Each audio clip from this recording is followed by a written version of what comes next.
So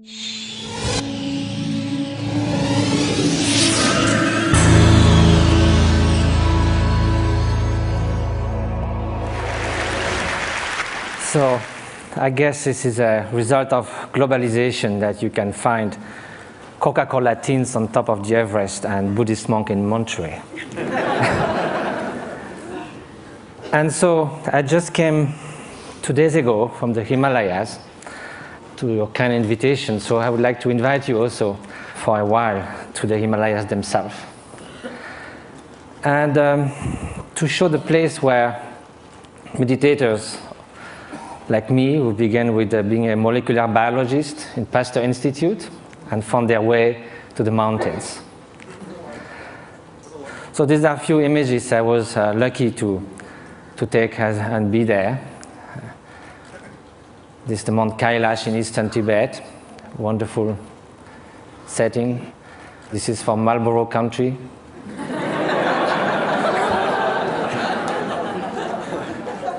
This is a turquoise lake, a meditator. This is the hottest day of the year, somewhere in eastern Tibet, on August 1st. And the night before, we camped, and my Tibetan friends said, we're going to sleep outside. And I said, why? We have enough space in the tent. They said, yes, but it's summertime.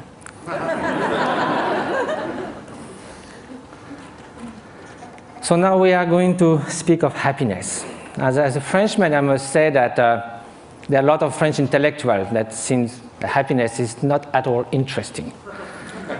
I just wrote an essay on happiness, and there was a controversy, and someone wrote an article saying, don't impose on us the dirty work of happiness. We don't care about being happy. We need to live with passion. We like the ups and downs of life. We like our suffering because it's so good when it ceases for a while. This is what I see from the balcony of my hermitage in the Himalayas. It's about 2 meters by 3, and you are all welcome anytime. Now let's come to happiness, or well-being. And first of all, despite what the French intellectuals say, it seems that no one wakes up in the morning thinking, may I suffer the whole day. Which means that somehow, consciously or not, directly or indirectly, in the short and the long term, whatever we do, whatever we hope, whatever we dream, somehow is related to a deep, profound desire for well-being or happiness. As Pascal said, even the one who hangs himself somehow is looking for a cessation for suffering. He finds no other way.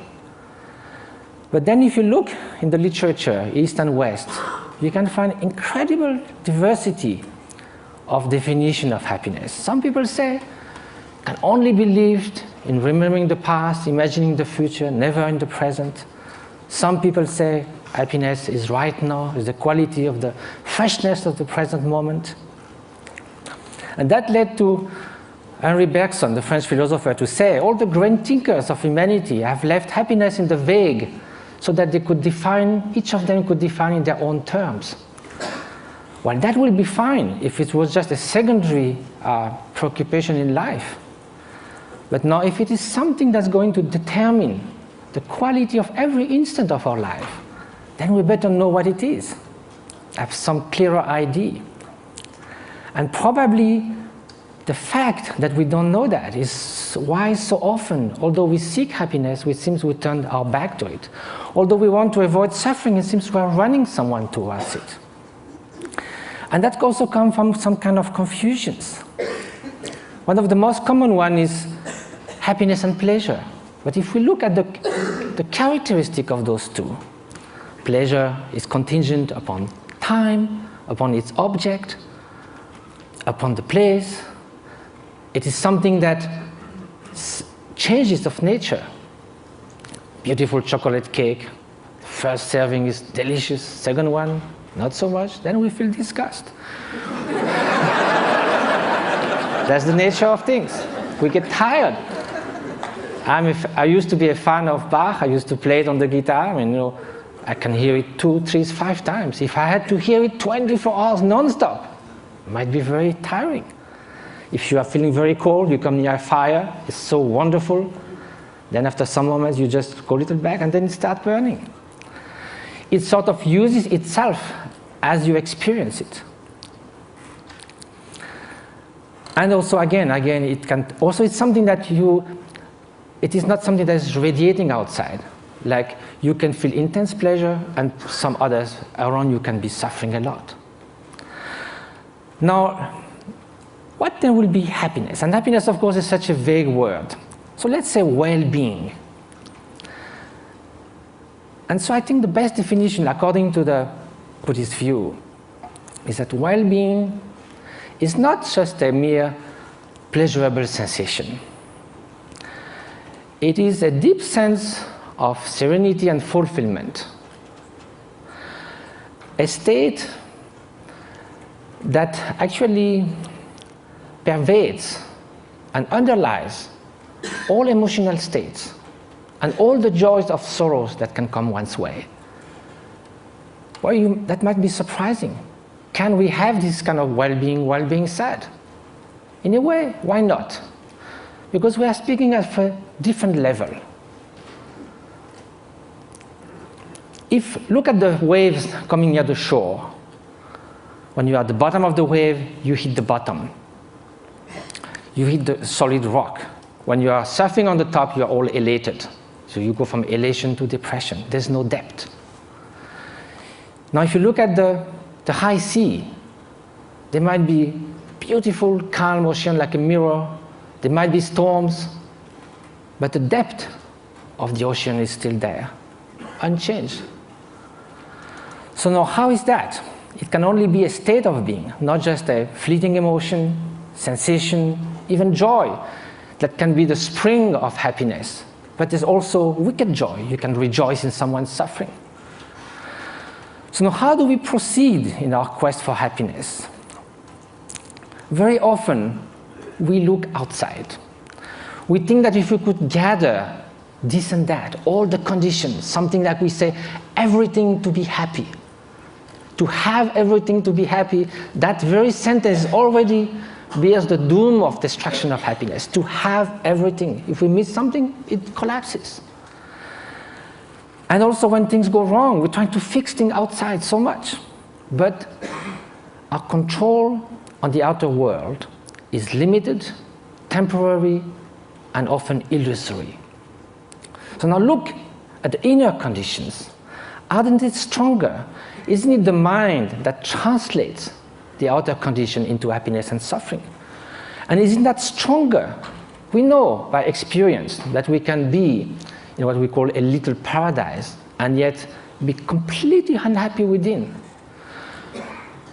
The Dalai Lama was once in Portugal and there was a lot of construction going on everywhere. So one evening he said, look, you are doing all these things, but isn't it nice also to build something within? And he said, unless that, even you get a high-tech flat on the 100th floor of a super modern and comfortable building, if you are deeply unhappy within, all you are going to look for is a window from which to jump.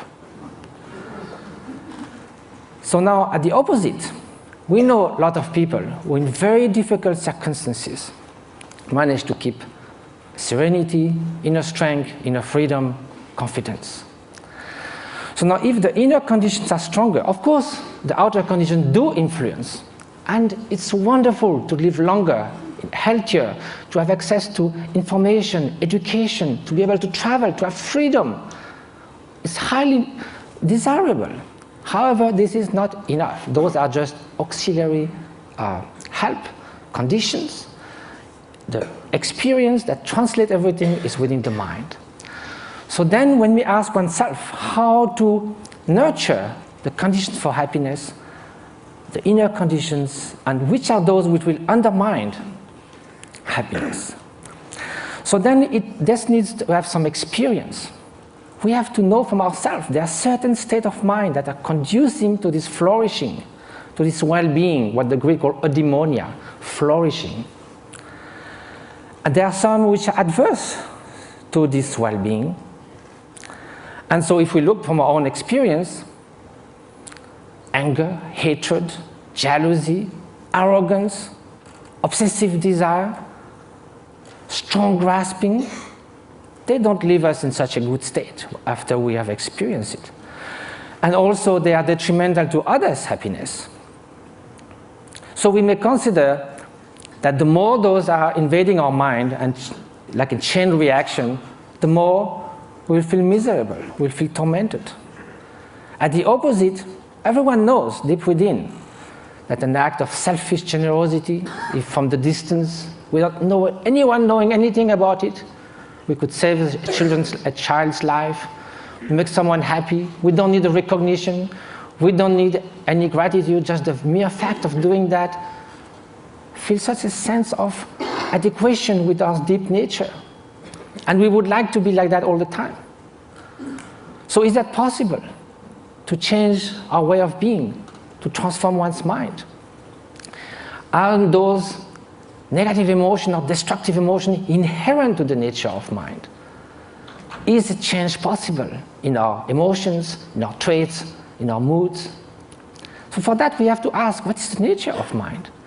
And if we look from the experiential point of view, there is a primary quality of consciousness. That is the mere fact to be cognitive, to be aware. Consciousness is like a mirror that allows all images to rise on it. You can have ugly faces, beautiful faces in the mirror. The mirror allows that, but the mirror is not tainted, is not modified, is not altered by those images. Likewise, behind every single thought, there is the bare consciousness, pure awareness. This is the nature. It cannot be tainted intrinsically with hatred or jealousy, because then, if it was always there, like a dye that would permeate the whole cloth, then it would be found all the time somewhere. We know we're not always angry, always jealous, or always generous. So because the basic fabric of consciousness is this pure cognitive quality that differentiates it from a stone, there is a possibility for change, because all emotions are fleeting. That is the ground for mind training. Mind training is based on the idea that two opposite mental factors cannot happen at the same time. You could go from love to hate, but you cannot at the same time, toward the same object, the same person, one to harm and one to the good. You cannot in the same gesture shake hand and give a blow. So there are natural antidotes to emotions that are destructive to our inner well-being. So that's a way to proceed. Rejoicing compared to jealousy, a kind of sense of inner freedom as opposite to intense grasping and obsession, benevolence, loving kindness against hatred. But of course, each emotion then would need a particular antidote. Another way is to try to find a general antidote to all emotions. And that's by looking at their very nature. Usually, when we feel annoyed, hatred, or upset with someone, or obsessed with something, the mind goes again and again to that object. Each time it goes to the object, it reinforces that obsession or that annoyance. So then it's a self-perpetuating process. So what we need to look now is, instead of looking outward, we look inward. Look at anger itself. It looks very menacing, like a billowing monsoon cloud, thunderstorm. But we think we could sit on the cloud, but if we go there, it's just mist. Likewise, if you look at the thought of anger, it will vanish like frost under the morning sun. If you do this again and again, the propensity, the tendencies for anger to arise again will be less and less each time you dissolved it. And at the end, although it may rise, it will just cross the mind like a bird crossing the sky without leaving any track. So this is the principle of mind training. Now, it takes time, because it took time for all those faults in our mind, the tendencies to build up. So it will take time to unfold them as well. But that's the only way to go. Mind transformation. That is the very meaning of meditation. It means familiarization with a new way of being, new way of perceiving things, which is more in adequation with reality, with interdependence, with the stream and continuous transformation which our being and our consciousness is. So the interface with cognitive science, since we need to come to that, and what was the subject of, we have to deal in such a short time, with brain plasticity. Brain was thought to be more or less fixed. All the neuronal connection in numbers and quantities were thought till the last 20 years, thought to be more or less fixed when we reach the adult age. Now recently it has been found that it can change a lot. A violinist, as we heard, we have done 10,000 hours of violin practice. Some area that controls the movements of fingers in the brain change a lot. Increase and reinforcement of the synaptic connections. So can we do that with human qualities, with loving kindness, with patience, with openness? So that's what those great meditators have been doing. Some of them who came to the labs, like in Madison, Wisconsin, or in Berkeley, did 20 to 40,000 hours of meditation.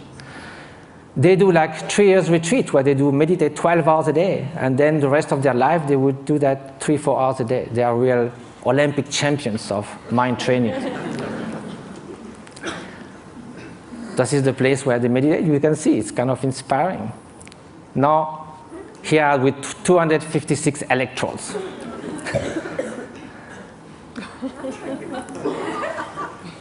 So what did they find? Of course, same thing, the scientific embargo. A paper has been submitted to Nature. Hopefully it will be accepted. It deals with the state of compassion, unconditional compassion. We ask meditators who have been doing that for years and years and years to put their mind in a state where there's nothing but loving kindness, total availability to sentient being. Of course, during the training, we do that with objects. We think of people suffering, we think of people we love, but at some point, it can be a state which is all-pervading. Here's the preliminary result, which I can show because it's already been shown. The bell curve shows 150 controls. And what is being looked at is the difference between the right and the left frontal lobe. In very short, people who have more activity on the right side of the prefrontal cortex are more depressed, withdrawn, they don't describe a lot of positive affect. It's the opposite on the left side, more tendency to altruism, to happiness, to express, and curiosity, and so forth. So there's a basic line for people, and also it can be changed. If you see a comic movie, you go more to the left side. If you are happy about something, you'll go more to the left side. If you have a bout of depression, you'll go to the right side. Here, the minus 0.5 is a 4 standard deviation of a meditator who meditates on compassion. It's something that is totally out of the bell curve. So I have no time to go into all the different scientific results. Hopefully they will come. But they found that this is after 3.5 hours in a fMRI. It's like coming out of a space ship. Also, it has been shown in other labs, for instance, Paul Ekman's labs in Berkeley, that some meditators are able also to control their emotional response more than it could be taught. Like the startle experiments, for instance. If you sit a guy on a chair with all this kind of apparatus measuring your physiology, and there's kind of a bomb that goes off. It's a so instinctive response that in 20 years, they never saw anyone who would not jump. Some meditators, without trying to stop it, but simply by being completely open, thinking that that bang is just going to be just a small event, like a shooting stars, they're able not to move at all. So the whole point of that is not sort of to make like a circus thing of showing exceptional beings who can jump or whatever. It's more to say that mind training matters.